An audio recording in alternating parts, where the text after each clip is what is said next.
السلام عليكم. اللهم صل وسلم على سيدنا محمد وعلى آله وأصحابه أجمعين. حبايب قلبي الحلوين، عاملين إيه؟ وحشتوني جدا جدا وبحبكم جدا جدا.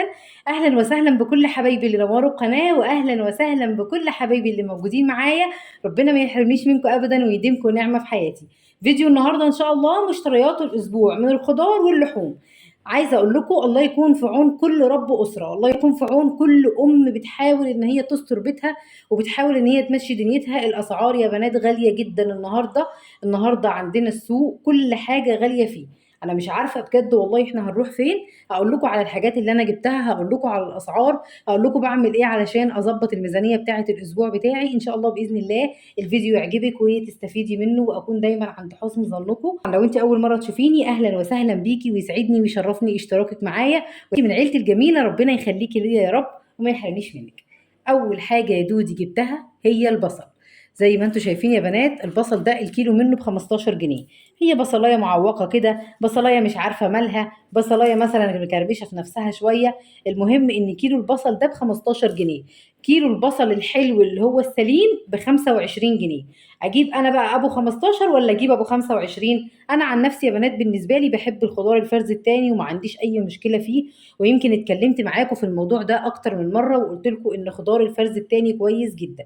ودايما خديها قاعده كده، كل ما تنزلي السوق لفي السوق كله الاول وشوفي الاسعار، وبعد كده هاتي من ارخص حد انت شفتيه.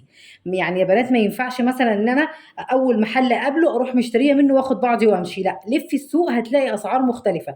يعني انا الطماطم واحنا في اول السوق كانت ب 20، لما دخلت جوه شويه ب 17 ونص، دخلت جوه اكتر بقت ب 15.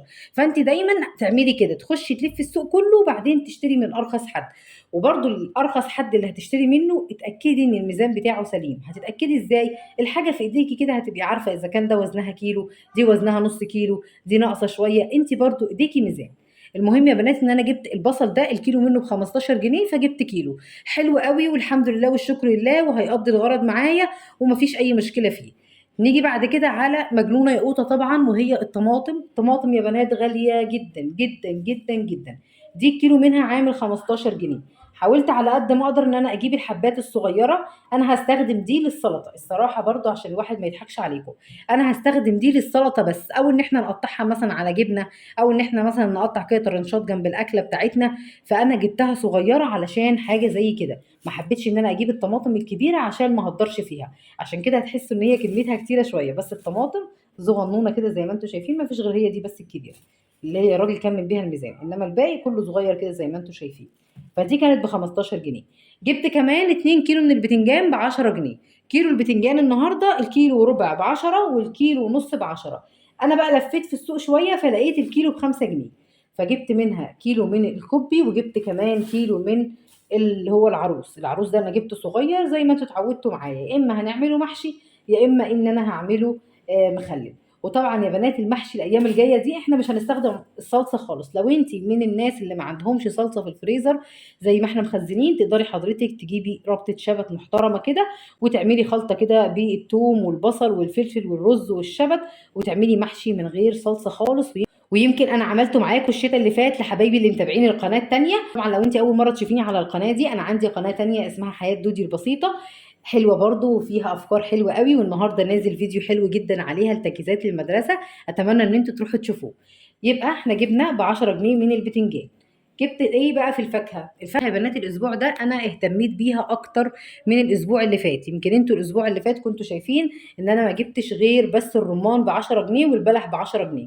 انما انا الاسبوع ده حبيت ان انا اهتم بالفاكهه اكتر، بما ان الخضار غالي واللحمه غاليه ومش هنقدر نشتري الاتنين بكميات كبيره، فنعوض ولادنا بالفاكهه. انا جبت ايه؟ انا جبت كيلو من الجوافه ب 15 جنيه. الجوافه دي يا بنات جوافه صغيره زي ما انتم شايفين كده، بس جوافه بناتي، هو الراجل دوقنا واحده منها يعني واحنا في السوق. طعمها حلو قوي، دي عامله 15 جنيه، حلو قوي. انا جبت كيلو للولاد. جبت لهم كمان كيلو من الموز وده برضو ب 15 جنيه.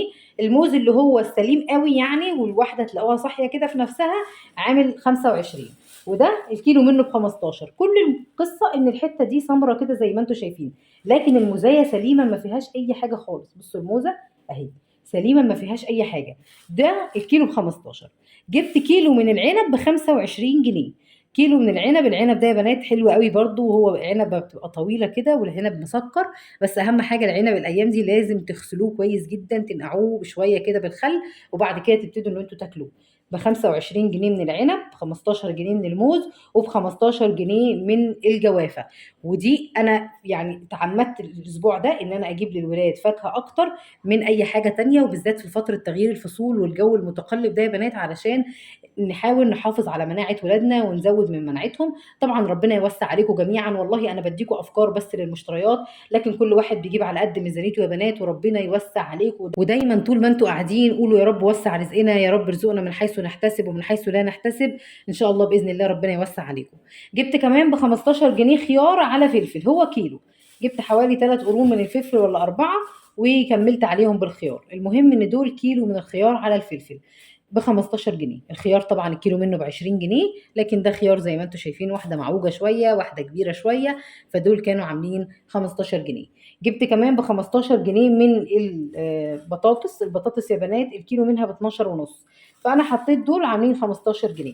الاسبوع اللي فات انا ما كنتش جايبه بطاطس زي ما انتم عارفين، يمكن من اول الشهر ما جبناش بطاطس، لان احنا كان عندنا البطاطس اللي هي البومفريت بس خلاص خلصت. فانا الاسبوع ده قلت خلاص هجيب ب 15 جنيه بطاطس ومفيش مشكله. جبت كمان ايه تاني يا بنات؟ جبت ب 10 جنيه من الليمون، والليمون ما شاء الله الايام دي حلو قوي، عارفين ان هو طبعا الموسم بتاعه، وحلو يا بنات ومفيد لاولادكم. تقدروا تحطوه على الشربات، تقدروا ان انتوا تعملوا لهم شاي بليمون، تقدروا ان انتوا تعملوا لهم عصير ليمون طبعا، بس عشان السكر بنحاول نقلل. نحط على الشوربه زي ما بقول لكم، نعمل مخلل ليمون، نفرز ليمون في الفريزر. ويمكن انا عملت معاكم طريقه تفريز الليمون الحصريه عندي، مش هتلاقيها في اي حته، وما شاء الله الليمون بيقعد بالسنه، وكمان بنستغل القشر بتاعه. فان شاء الله باذن الله هنزلها لكم في فيديو تنظيم المشتريات دي، وهقول لكم هنعمل ايه فيها. المهم يا بنات ان كيلو ليمون ب 10 جنيه. ممكن حد يقول ان انا بنك كتير وبحكي كتير، بس والله انا بحب افيدكم يا بنات، وبحب ان انا اقول لكم ابسط التفاصيل. خلي بالكم ان في ناس كتيره بتبقى محتاجه حد يديها دفعه وتشجيع ان هي تعمل الحاجه، وان هي تدور على ارخص، وان هي تشوف الحاجه اللي تبقى فايده لبيتها ولمصلحتها. فاحنا دايما بنبقى عون وسند لبعضنا. جبت كمان ب 10 جنيه من البطاطا، كيلو ونص من البطاطا. كيلو البطاطا كان ب 6 جنيه ونص، فالمهم ان دول كيلو ونص من البطاطا عاملين 10 جنيه. والبطاطا برضو من الحاجات الحلوه قوي اللي هتوفر عليكي في الفطار وفي العشاء، تقدري حضرتك تعتمدي عليها كوجبه فطار او كوجبه عشاء. وانا عن نفسي بعمل كده، الكيلو ونص دول يا بنات انا بقسمهم على مرتين مش على مره واحده. تقدري حضرتك تعمليها حلو، وطعمها بيبقى مسكر ولذيذ، والموسم بتاعها ده دلوقتي ما شاء الله عليها. فمن الحاجات الحلوه برضو البطاطا. نيجي بقى على لحوم الاسبوع. بالنسبه للحوم الاسبوع انا جبت السمك. السمك يا بنات الكيلو منه كان عامل 60 جنيه، دول حوالي كيلو 700 جرام او كيلو 600 جرام كانوا عاملين 100 جنيه. دول 12 سمكه. السمكايه قد كف الايد كده زي ما انت شايفه، حلو قوي قوي. انا هقسمهم 6 و6، هيبقى عندي مرتين في الاسبوع سمك. يعني الاسبوع ده انا جايبه السمك بتاعي ب 100 جنيه، او اللحمه بتاعتي ب 100 جنيه. انا ليا لحمه في الاسبوع ده ب 150، لان انا زودت شويه في الفاكهه زي ما قلت لكم، فانا خليت لحوم الاسبوع ده هتبقى ب 150 جنيه بس. طب ال 150 جنيه بس دول عملت بيهم ايه؟ جبت سمك زي ما انتم شايفين، حجمه يا بنات وسط مش كبير. المهم ان هم 12 سمكه، هقسمهم على مرتين، كل مره منهم هتبقى بست سمكات، كل واحد فينا هياخد سمكه مع شويه رز، شويه بتنجان مثلا مسقعه، او شويه بابا غنوج، وهيبقى حلو جدا. وال50 جنيه التانية انا هجيب بيها، يا اما هجيب بيها اجنحه دجاج او هياكل على حسب، يا اما هجيب بيها لحمه مفرومه اللي هو ربع كيلو، وهعمل بيه اكله معاكم. يعني انا لسه ما جبتش بال50 جنيه دي ايه، بس هشوف ان شاء الله اثناء الاسبوع هيبقى ايه وهجيبه. وزي ما انتم شايفين يا بنات انا كل حاجه بجيبها بنزلها لكم، حتى المنيو اللي بنعمله بحاول اعمل لكم فيه اكلات اقتصاديه، بحاول اعمل لكم فيه اكلات شعبيه، واكلات كمان تبقى بلحوم موفره، علشان نقدر ناخد افكار من بعض. هي دي المشتريات اللي احنا جبناها الاسبوع ده. طبعا فاضل الجبنه وفاضل اللبن. بالنسبه للجبنه واللبن ميعادهم بكره ان شاء الله، بس انا عندي جبنه الاسبوع، لان انا كنت جايبه الاسبوع اللي فات كيلو لو تفتكروا في مشتريات الاسبوع اللي هي كانت على القناه التانيه. فانا عندي نص كيلو جبنه قريش ليه هكمل بيه الاسبوع. عندي فول وعندي طعميه برضو موجودين عندي في الفريزر، بس هحتاج ان انا اجيب ال2 كيلو لبن بتوع الاسبوع، وال2 كيلو لبن بيبقوا عاملين 48 جنيه، عشان كيلو لبن ب 24 جنيه الجاموسي. هي دي المشتريات اللي انا هحتاجها. طب انت يا دودي ما بتجيبيش خضره؟ انا ولادي يا بنات مش من محبين الخضره، والخضره الايام دي غاليه قوي، فانا بستغنى عنها وما بجيبهاش. بالنسبه للخضار او الحاجه اللي انا هطبخها الاسبوع ده، هيبقى عباره عن لوبيا وموجوده عندي في الفريزر، وهتبقى عباره عن بسله وبرده موجوده عندي في الفريزر.